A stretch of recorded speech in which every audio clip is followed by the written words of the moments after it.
మరి యెషయా ప్రవక్త అన్నాడు, తర్వాత యోహాను భక్తుడు అన్నాడు, సర్ప సంతానమా అని అన్నాడు. కానీ దేవుని బిడ్డలు క్రీస్తు సంతానమై ఉన్నారు.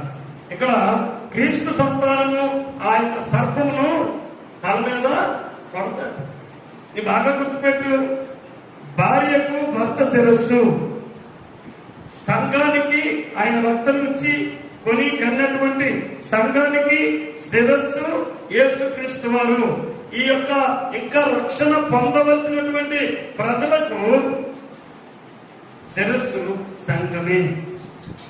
సంఘ బిడ్డలు చేసే ప్రార్థన బట్టి అన్ని జనులు ఆకర్షించబడటం కానీ, అన్ని జనులు రక్షణ పొందడం కానీ జరుగుతుంది. కారణము సంఘం అనబడినటువంటిది క్రీస్తు యొక్క సంతతి, క్రీస్తు యొక్క బాడీ,